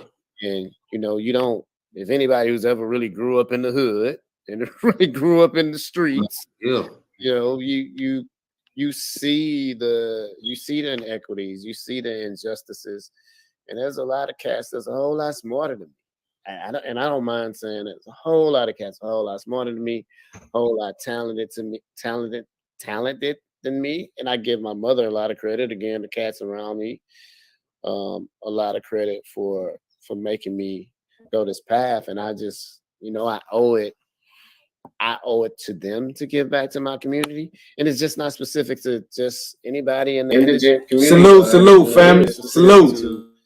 Communities abroad. We live in the greatest, I believe we live in the greatest country in the world. And if some people don't think it's the greatest, it's certainly one of the wealthiest, right? Mm-hmm. All the wealthiest, and we shouldn't have so many disparities. You just can't. So how do you do that? How do you begin preventative? How do you keep a 12-year-old kid who don't have nothing to eat? How do you keep them from going to sell drugs? You give them opportunities that typically otherwise wouldn't be there. And that's that is real. So, and if you look at, I don't know what when you went to prison, but I'm pretty sure it was young. I'm pretty sure you were a young man, and not for over 10 years. I've been out for over 10 years. You've been out for over 10. I'm pretty sure you were very young. You're still relatively young now, right? And so when you think of that, what builds families is economic opportunities. There you go. Economic opportunities, man. And I think, and I'm kind of going back to the reading piece. Let's get kids on grade level, about third grade. Let's say, hey, give kids some apprenticeships, and let's not wait to their. But I think by the time folks get to high school, you ain't telling a 16-year-old kid who, I'm a single parent home, his mama working 2 jobs and they barely keeping the lights on. You ain't talking to that kid. Ain't nothing you can say to that kid. Is this he already grown effectively. He been living a grown life, right? Got him by these. The streets are right. And what you gonna tell him? Are you gonna come pay his bills? People gonna come put $200-$300 in his pocket? Probably not. And so I didn't think that's what, and I know that was a really long-winded answer, but all right, look, what do we do at an earlier stage to make sure by the time these kids are at that critical decision-making point in their life? And I know before I get off, I give you a prime example. There was a kid I recently, not as an attorney, but I recently represented him in court. I won't say but he's a prominent athlete here in the county. And he got an assault ticket. And so what I had to explain to him is we asked for a motion to dismiss, and we'll likely get it. Again, I didn't represent him as his attorney, just represent him almost as a mentor. Yeah, okay. That's better. That's better. You there for free. You're not there to get no money. You gotta help the brother. Go ahead. So what I was trying to tell him, explain to him is, even though this may be a ticket, this will go down as an assault on your record. You're 18. And you don't quote unquote this assault misdemeanor. It's going to keep you from getting a home, an apartment, a job, right? Right. These things, but the kid, now we went to court. I said, hey, look, what are you going to plead? And the kid said, no contest. I said, let me tell you what no contest means. It's not an admission of guilt, but it's going down in the books as guilty. You don't want to do that. No. We're going to ask for a motion to dismiss. And I I kept thinking about that day. What if that kid didn't have me? And this kid, he randomly knows me. Let me just put it that way. Just randomly knows through a connection through my family. But if he did not have me, that kid's life, whether he knew it or not, it wouldn't have been ruined. But he would have probably maybe graduated college or maybe not, but even tried to go get a job somewhere, and they would have branded his background, say you have this assault, even though it's a misdemeanor. Your background, they would have railroaded him. And so I think those things, teaching people how important it is to have solid foundations in our community are very important, because there's so many African Americans, Black and brown, they go to court every day who don't have honestly would have got off because there wasn't sufficient evidence, but they don't know what they don't know. Right? And these things are need to be taught. That's one thing. The court of law is you have to be proven guilty without doubt, right? And typically in a lot of cases there's a lot of doubt and not sufficient evidence. So getting really long-winded answer. I appreciate you for that. But that's how we start to build family. We just gotta educate at a much younger level, and we gotta get out to the community. And I'm not afraid to say it. Us Black politicians have to be stop being so damn safe. It just at the end of the day, if they want you out, they gonna get you out. I mean, at the end of the day, we don't have the capital that they have.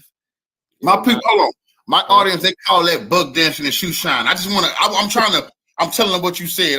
He meant bug dancing and shoe shining. Go ahead, brother. Yeah. At the end of the day, I mean, I'll likely probably win my race. You gonna win. My opponent has spent over $1 million. I think I probably maybe spent 40, right? And so, at the end of the day, if you speak truth to people, and quite honestly, my white constituents love me too for the same thing that I'm telling you guys, for just as honest as I am. So you don't have to play that game, because again, at the end of the day, when they want you out, and they're gonna spend as much as they possibly can to get you out. And it just kind of is what it is. But people respect the truth, and I think and it's kind of going back to Trump. The reason why folks love him, I mean, don't get me wrong, he lies. He don't get me wrong. But at the end of the day, he did what the hell he said he was gonna do. He told y'all what he's gonna do, and he did it. Tell the truth. People respect that. So that's it about that. All right, I just want to say this real quick. All that was powerful, brother, and I really do appreciate you coming on. And I know we don't have too much time left, so before it start winding down, I just wanted to get this out there. Like my brother said earlier, we don't try to take the position of telling anybody who to vote for. We wanted to bring the brother on to let you guys meet him for yourself. Now we know our relationship with him, how we interpret what he's saying, but it's always better to know how to engage in the political process for yourself, as opposed to just letting people tell you what to do. Teach you how to fish, as opposed to giving you a fish. So what I just want to ask real quick is, I do know that again, I just want to say it for the people that's just tuning in or whatever. Right now, you're running for State Representative, House District 23, and early voting already started. So if the people want to try to, am I breaking up? Am I breaking up? Go ahead. Okay. So if the people want to, getting over that hump, we're at the end. If they need to know what some polling locations are at, any information you want to give them about that, about how they can actually help your campaign, if they like any of the things that you've been saying, if they think that you need to be in that position, let now's the time. Let them know, brother. Yeah, just love how you vote. You can vote during early voting, you can vote at any location throughout the county. Early voting right now is this Monday through Friday, continuing Monday through Friday, 7 a.m. to 7 p.m. You can vote at any polling location throughout the county. And that is the polling locations for the city of Texas City, Nestler, Carver Park. City of Lamarck is Lamarck Fire Station, Lamarck Community Room. City of Galveston is 21st Street Courthouse, Moody Church, and GSD Administration. Again, love how you put 7 a.m. to 7 p.m. You do need a valid ID. Just go in there and get your vote in. It really matters. And the other honest piece is, yes, I completely understand, because again, when I was first elected, I was like, man, I kind of see why people are so cynical about politicians, because they typically get in office and play it safe. Keep on using that term. But you keep this at the top of the conversation. You had a power to hold us accountable. And we should be answering your phone calls and your text messages, even if we don't want to necessarily talk to you. And that's the quite frank, because we do get some crazy people. That is undoubtedly we get some crazy ones. But again, they're still constituents. And this the most honest thing a politician can tell you is, I can't really do anything about that. I can look into it.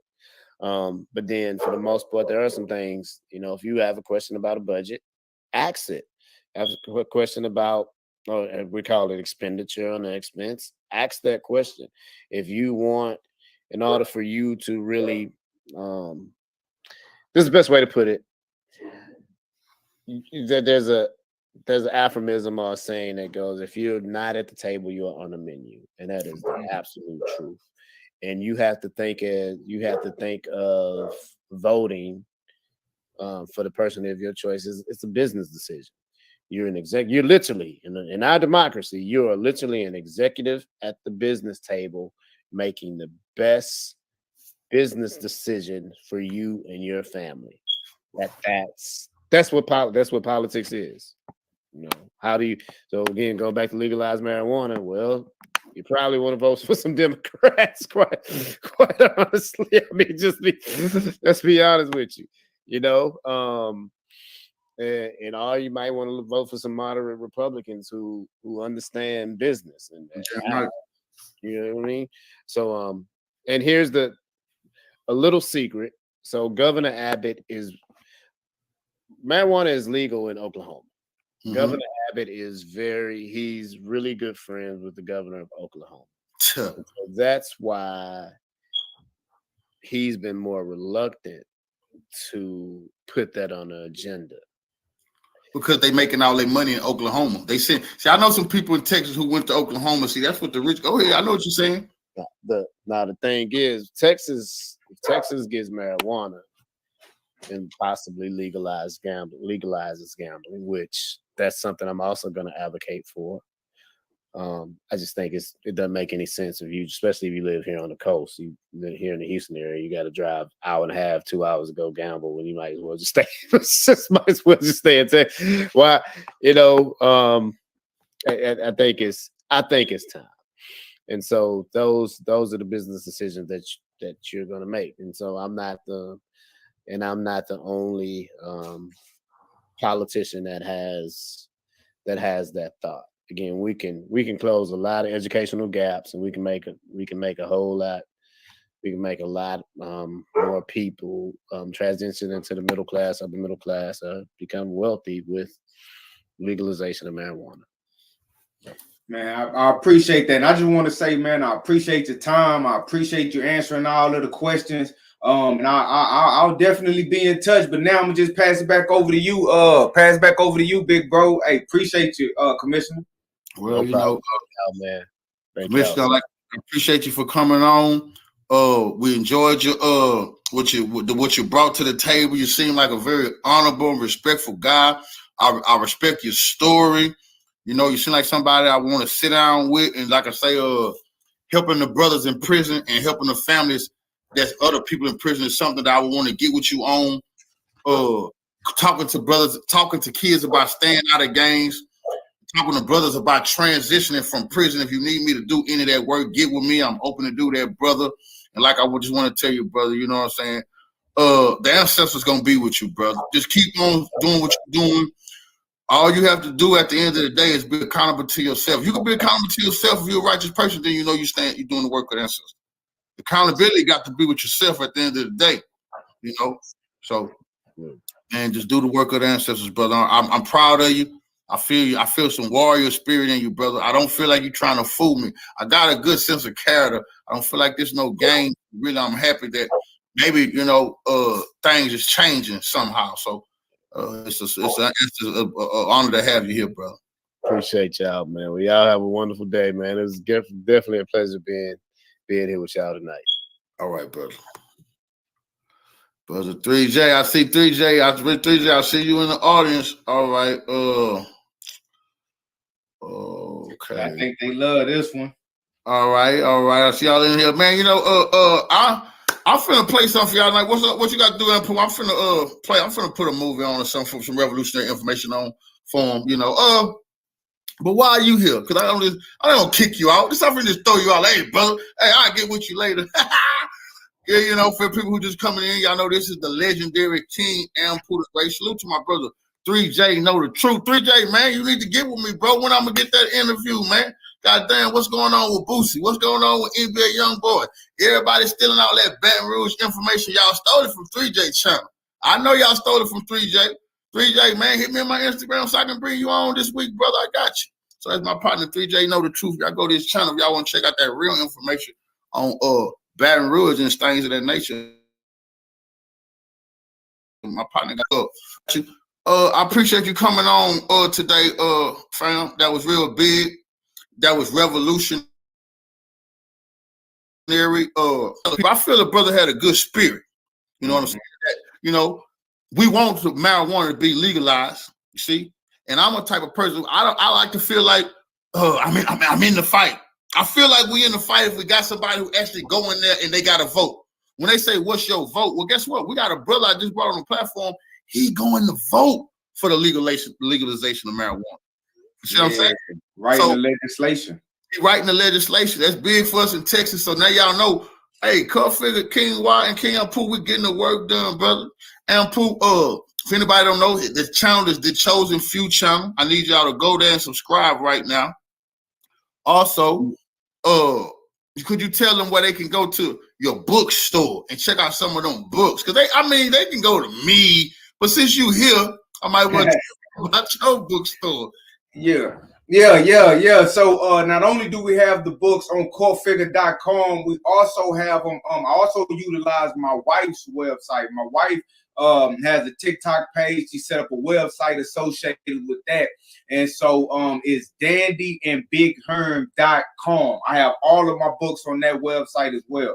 So you can go to dandyandbigherm.com and order all of the signed novels, or you can go to corefigure.com and you can also order any of the novels. Me and my brother, we working together with this thing. And I'm glad Commissioner Keith Henry decided to come on so you guys could further see, yes, we have the big game hunting, and I want you guys to know we're always working on something. We're always doing something, moving in the area that we're at. Now, we can't talk about everything we're doing exactly when we're doing it, but we're always moving in that direction, you know. And so I'm glad he was able to point out how the only reason we really made a connection with him is because we were putting in some work. And you guys know, especially if you read the book Big Game Hunting, normally when we putting in that work, we get ignored and overlooked, and they try to act like we don't exist. But that brother right there, he reached out. You know, he reached out, and he's, like my brother pointed out, he's not in big game hunting, so he wasn't a part of all of that. But if any of y'all, like I say one more time, if any of y'all want that, y'all can go to dandyandbigherm.com and y'all can order those signed copies. And also go to my YouTube channel, The Chosen Few. Subscribe. I'm trying to get them subscriptions up. I appreciate y'all, man. For real, for real. You know, I want to salute you one more time, Ampu. You know, brother, me and you was sitting in prison, brother. We was talking about this day. Me and you writing back and forth was talking about seizing political power, bro. I was telling you, man, I'm tired of the gang, but that nonsense. We got to come together. We got to have some political power, bro. And to have this man on our platform, you see what I'm saying? Talking about policy, bro. You see, for the powers, the brokers who out there watching, because I know y'all watch everything. I know that hurt y'all heart. I know it hurt y'all heart that I just brought that man on there. And I didn't change my tone. I was the same King Yahshua said. I got to let my people know I'm going to be who I'm going to be. I'm going to tell it how it's supposed to be, the power, and let them speak to me. But I also had to let that brother know. I want that brother to know you is powerful, brother. You got the power and you use it. Don't go in there neutered, man. Because I want the little brothers and little sisters to know, let me tell you something. We're revolution on the solution. Yes, I don't believe in this wicked land. No, I do not believe in this land. I believe we have got to have our own. But guess what? You war and you battle on all different fronts.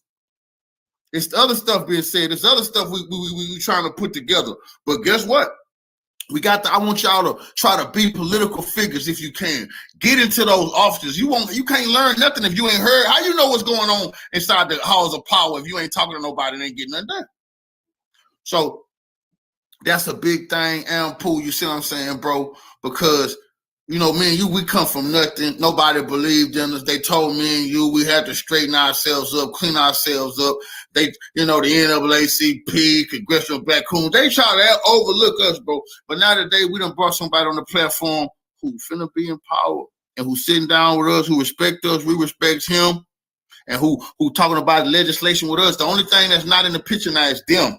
Mm-hmm. You know what I'm saying? So I want to tell the people that I appreciate you coming to spend a little bit of your time. They starting to spend a little bit of your time with us, bro, on bringing that brother to this platform. Because like I say, if it wasn't for Pool, I can guarantee you y'all wouldn't get them conversations because I be too hard on them people, bro, as I should be. I be way too hard. So with me and Pool being a balance, we can get those type of interviews because I'm gonna be calm, and Pooh gonna make sure things go right. But I'm gonna bring the sternness to the conversation. But Pooh always can reel the conversation back to where it's supposed to be. You see what I'm saying? That's why they can't stop what we're doing. You see, they losing and they mad right now because we telling them put that brother in office, vote that brother in power. Mayor Dedrick Johnson, do you hear me now?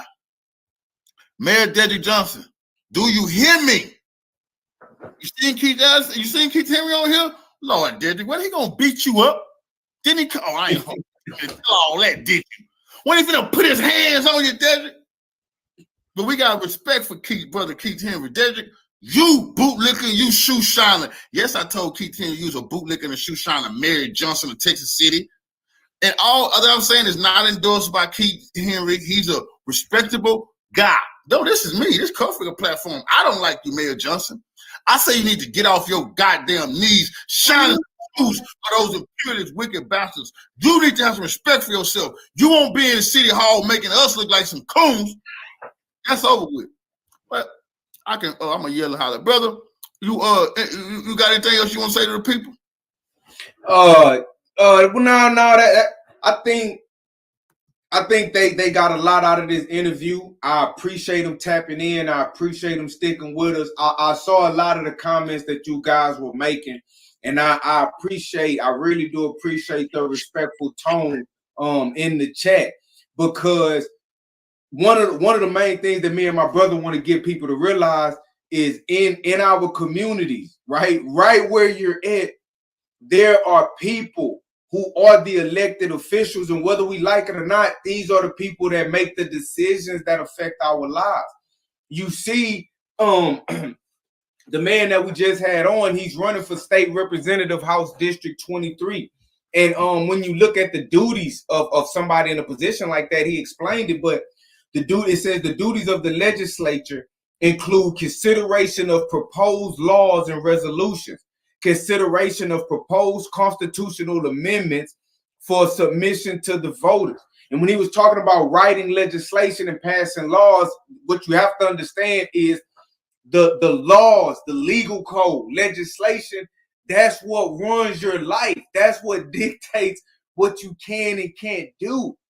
Okay. And so when you understand that how our government is set up, there are people who are the elected officials who actually write this legislation, who write these laws. It's in your best interest to try to have some type of open dialogue, some type of access to these individuals, because they're deciding what happens in your life. So that's what we're trying to show y'all. That's what we're trying to show y'all. These are the types of people that you have to try to get involved with in order to affect change in your community. We talk about change in our community. Now think about it. We can be on this platform all day. We could talk about that revolutionary dinner. Come on, man. Feel me? We can talk about that revolutionary dinner, but what we have to understand, in order for that to become legal, there has to be legislation. There's no other way around it. So when you have a conversation with someone who is trying to be in a position to write legislation, that's when you're actually doing something to affect the change that you want to see affected. That's what it is, family. That's what it is. Come on now, hey brother, listen. Hey boy, you tell him. Listen, no, when I get off here, I'm gonna bask in the glory later on. I'm gonna bask in the glory because hey, forget about it. I don't care if they care about it. He get big headed, nigga. I just was sitting on my channel talking about having some of that good dinner with a state representative, and about how you see we're gonna help the community, but we're gonna help ourselves with some. See, while the coons is at home talking shit, man, I'm tired of these laws. You ain't doing nothing about it. Have you talked to anybody that's changed any laws? No, man, I ain't got no time for that. See, no, you don't ever have no time for nothing but cooning and buffooning. You see what I'm saying? Y'all niggas talking. I see all y'all niggas talking about y'all run y'all city, y'all run y'all. Y'all niggas is foolish and some clowns, bro. Popcorn. I'm exposing all y'all. You are not an authority in your city, bro, unless you showing the people, you talk to people who want authority. Y'all in authority together. You ain't an authority if it ain't a round table and you at it. When you talking about, let me see the books. All right, how much the federal government sending down here? Okay. All right. We're gonna get it. Hold on. That slice ain't good enough for my side no more. The slice ain't good enough for my side no more. The thing about me and my brother is I can say, oh hell, I'm tired of this shit. Then they say, oh, and Pooh, what is it? What can we? Yeah. I'm gonna go crazy in this matter.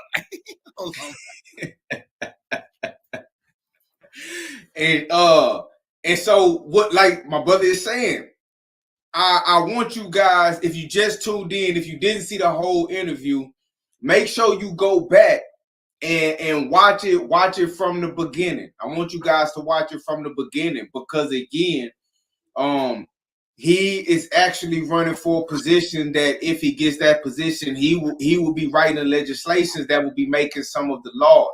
So it's important to know how he actually thinks, and how you can get in contact with him and how you can reach him, because this is how your voice is heard, family. Right. This is how your voice is heard. And so this is what some of big game hunting looks like. When we talk about big game hunting, this is what we're talking about. I can't stress that enough. There are people who make the decisions about your life. And whether you like it or not, they make the decisions about your life. So you have to engage with these people. You have to engage. Y'all heard what he said when I brought up how I met him. He said that he saw how when I was complaining about some issues with the budget here in Texas City, a lot of the other city commissioners, they were trying to overlook me and they were trying to ignore me. So they will try to ignore you. Yeah, they will. They will. Yeah. Now go ahead. Go ahead, Real. Go ahead on, Real. They will try to ignore you. They will try to box you out, right? But what we're showing you is even if some individuals are trying to blackball you because you are exposing their corruption, if you're righteous, if you have a legit message, if you're actually trying to do something right in your community, there are going to be those in those positions who are righteous as well, who are going to hear you out. And so regardless of who tries to block me and my brother out, we are so consistent, we are so persistent, and we are so righteous in our endeavors. And we actually have something to bring to the table. We actually have an agenda that we can still have conversations with individuals that make things happen, right? That make things happen. So in your area, this is what you have to do. We can't really go to every neighborhood in the United States. We just two men. You gotta learn. You gotta be able to hold the line where you at. And that's another reason why we always talk about getting that big game hunting, because it's like the blueprint. It's like the blueprint of how to get in a position to affect change in your community. We keep saying when we were talking about getting to this point, we were in prison. We were in prison writing each other, right? And so we went from that to where now it's individuals running for state representative House District 23. We can sit down and we can talk to them because of the work that we've been putting in. books that I wrote while in prison or in the library because of the work that we've put in. We have systematically challenged corruption on every level in our area, and you've never seen anyone come out and condemn us. They never come out and condemn us. They never tell us cease and desist. They never say we lying. They never say it's slander. They never say we making stuff up. So what you guys would further have to understand is this is how you do it. You get that book, read the book, Big Game Hunting. I'm telling you, you're going to see how we went from talking about this in prison to actually being able to bring individuals like this on the platform. Individuals that's trying to get in a position to write legislation, the actual laws. I can't stress that enough, because that's the point. That's the point. Laws affect your life. So you need to be able to reach out to the people that's writing that legislation. Family, that's how you do it. But go ahead, Core Figure. You got it. Now, I want to say this, bro, because a lot of people have no idea of the lonely journey, bro. You see what I'm saying? Mm-hmm. Some people can talk about the Big Game Hunting book. You might have some people on the sideline. Oh, it's a nice book. Man, you know, it could be a movie or a documentary. You know, a lot of people tell, but they don't understand is that was a lonely, dangerous life.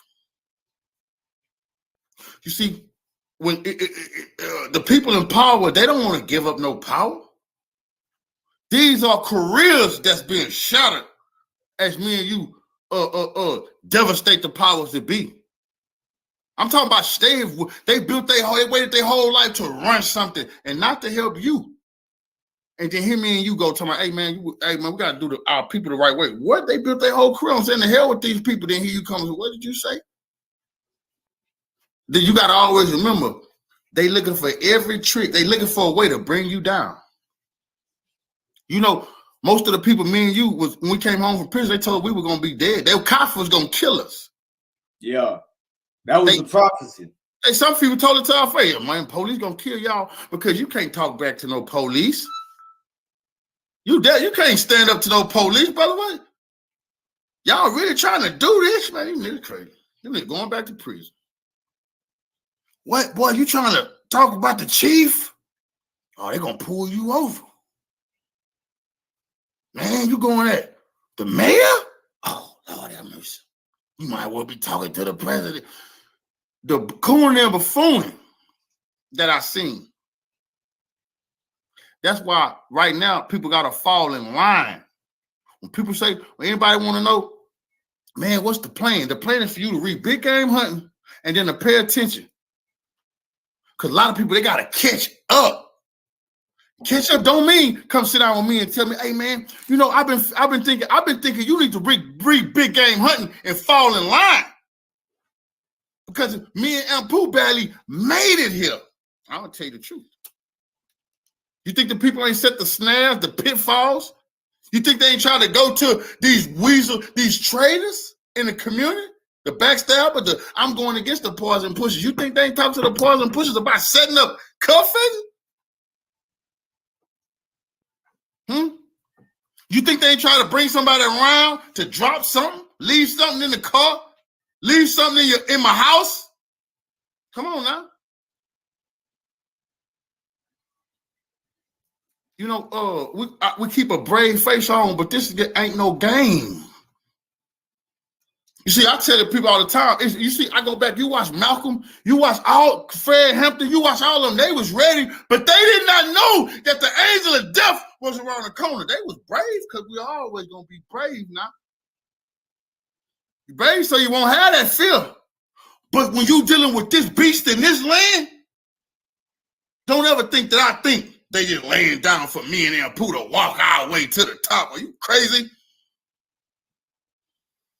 They hate us. Hate everything we stand for. Uppity niggas. See, in the South, that's what they call people like me and my brother. Uppity niggas. We should have killed them niggas when they was in the street. Why did we let them niggas out of prison? Damn. But see, the problem is My way of thinking is, I should have done you some harm. Why'd I let you put me in the prison? So me and my enemy, we got the same type of anger for one another. One thing about me is I understand you, my enemy. I never thought me and America was going to reconcile. I never thought we was going to be able to get along. That ain't what I thought. See, I thought we were going to be able to tolerate each other for a little while longer. Oh, it warms my heart to see a brother like Keith Henry. It makes me feel good to know that y'all is being fought for in the halls of power, because I failed my people when I got the felony. See, one thing about a revolutionary, like I see Fred Hampton them, and you know, even Huey P. You know, Huey went to prison after he had already shot a cop.